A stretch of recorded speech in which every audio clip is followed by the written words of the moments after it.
Good morning, dear students. How are you all? Myself, Shivani Mishra, welcoming you all in Blossom Chemistry classes. For class 10, these days we are preparing control and coordination. That is the biology chapter. In the previous video of this chapter, you already have learned about the introduction. So today we will move to the nervous system. दो system आपको पढ़ने हैं, nervous system and endocrine system. तो आज हम nervous system पढ़ेंगे जिसमें आपका सेंट्रल नर्वस सिस्टम आता है, ब्रेन आपको पढ़ना है, स्पाइनल कॉर्ड है, गैंग्लियन है as well as the nerves है. राइट. सो स्टार्ट करते हैं. सबसे पहले हम बात करेंगे न्यूरॉन्स की, क्योंकि न्यूरॉन्स ही होते हैं जो बेसिक यूनिट होते हैं नर्वस सिस्टम की, structural and functional unit of nervous system. आप यहाँ पर स्ट्रक्चर देख सकते हैं, न्यूरॉन्स का है. न्यूरॉन्स में आपको ऊपर एक ये सर्कुलर सा दिख रहा है, ये सेल बॉडी है. ये एक्सॉन कहलाता है नीचे वाला हिस्सा. एक्सॉन माइलिन शीट से कवर रहता है और साथ ही जो सेल बॉडी है उसमें एक न्यूक्लियस प्रेजेंट है. सेल बॉडी के साइड्स में आपको ब्रांचेस दिख रही हैं, इन ब्रांचेस को हम कहते हैं डेंड्राइट्स. राइट. तो ये एक न्यूरॉन का स्ट्रक्चर है. So neuron is the basic working unit of the brain. जो ब्रेन की बेसिक वर्किंग यूनिट है जिसके थ्रू मैसेज आपकी बॉडी और ब्रेन के बीच में पास होते हैं, वो उसकी बेसिक वर्किंग यूनिट है. स्पेशलाइज्ड सेल होती हैं जो डिज़ाइन होती हैं to transmit information to other nerve cells या मसल्स और the gland cells. Right. The neuron, जिसको नर्व सेल भी कहते हैं, ये एक लॉन्गेस्ट सेल है ह्यूमन बॉडी की. न्यूरॉन्स के दो पार्ट्स हैं, cell body and cell processes. Cell body अभी आपने देखा था स्ट्रक्चर में जिसमें एक न्यूक्लियस प्रेजेंट था, और सेल प्रोसेसेस दो हैं, एक्सॉन और डेंड्रॉन. एक्सॉन जो उसके नीचे वाला टेल जैसा पार्ट आपको दिख रहा था, और डेंड्रॉन जो ऊपर ब्रांचेस निकले थे. राइट. तो पहले पढ़ेंगे सेल बॉडी. सेल बॉडी को ही चिल्ड्रन हम साइटोन कहते हैं, सोमा भी कहते हैं और पेरिकैरियन भी कहते हैं. सोमा के नाम से कई बार भी ये पूछ लिया जाता है क्या ये? Cell body is the spherical part of the neuron that contains the nucleus and other cell organelles except centriole. यानी कि सेल बॉडी एक स्फेरिकल पार्ट है जिसमें न्यूक्लियस प्रेजेंट है और सभी सेल ऑर्गेनेल जैसे कि राइबोसोम्स और एंडोप्लाज्मिक रेटिकुलम, माइटोकॉन्ड्रिया, ये सब प्रेजेंट है, लेकिन सेंट्रियोल नहीं प्रेजेंट है. अब जो इसमें साइटोप्लाज्म प्रेजेंट होता है उसको न्यूरोप्लाज्म कहते हैं, जो आपके सेल में प्रेजेंट होता है. इस न्यूरोप्लाज्म में बहुत सारे छोटे छोटे फेब्रिल प्रेजेंट होते हैं जिन्हें न्यूरोफेब्रिल्स कहते हैं, और यही फेब्रिल्स जो होते हैं रिस्पॉन्सिबल होते हैं for the conduction of nerve impulse. Rough endoplasmic reticulum coil करता है अराउंड द राइबोसोम. राइबोसोम के चारों तरफ कॉइलिंग फॉर्म में रहता है रफ एंडोप्लाज्मिक रेटिकुलम, और फॉर्मेशन करता है ग्रेन्यूल्स लाइक स्ट्रक्चर का. ऐसा लगता है छोटी छोटी ड्रॉपलेट्स हैं. उन्हें हम नेसल ग्रेन्यूल्स कहते हैं या टिग्रॉइड बॉडी भी कहते हैं, और ये ग्रेन्यूल रिस्पॉन्सिबल होता है for the centre of protein synthesis. Right.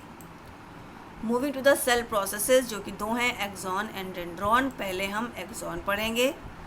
N axon, जिसको नर्व फाइबर कहते हैं, ये लॉन्ग होता है, सिलेंडर प्रोजेक्शन होता है नर्व सेल का और न्यूरॉन का, that typically conducts electrical impulse.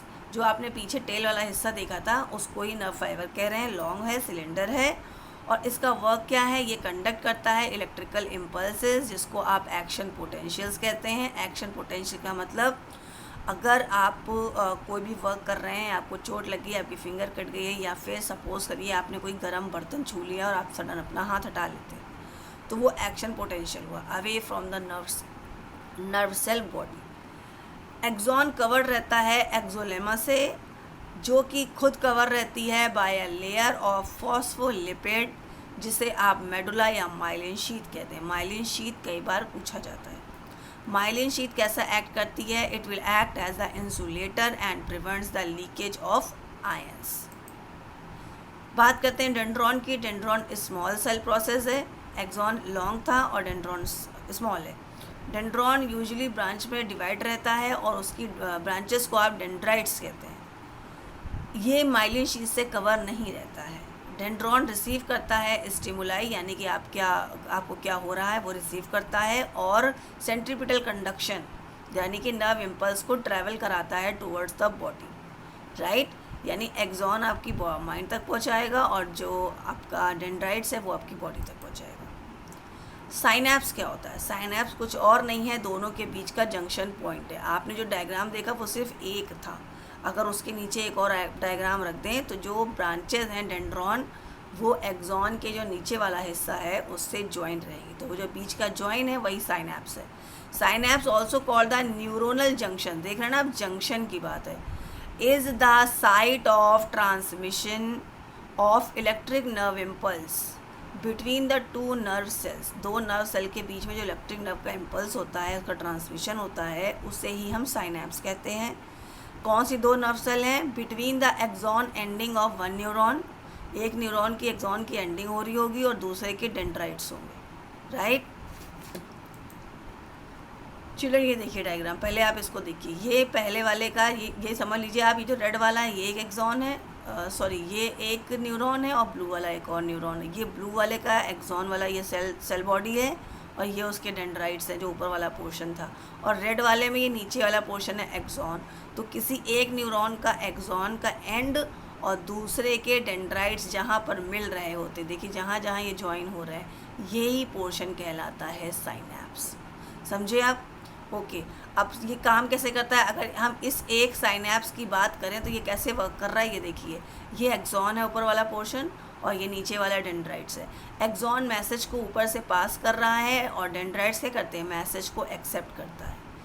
आप जल रहे थे, आपके इन्होंने एक्सॉन ने क्या किया, यहाँ से मैसेज किया सीधे एक्सॉन तक गया, तो ये समथिंग पाइप की तरह वर्क करते हैं, ऊपर से लेकर नीचे तक मैसेजेस आपकी बॉडी में पहुँचाते रहते हैं। बहुत सारे आपकी बॉडी में ये प्रेजेंट होते हैं, right? So that's all for today. Thank you very much. Subscribe this channel, like and share the video. In the next video we will move towards the brain, right? Okay, till then, bye bye.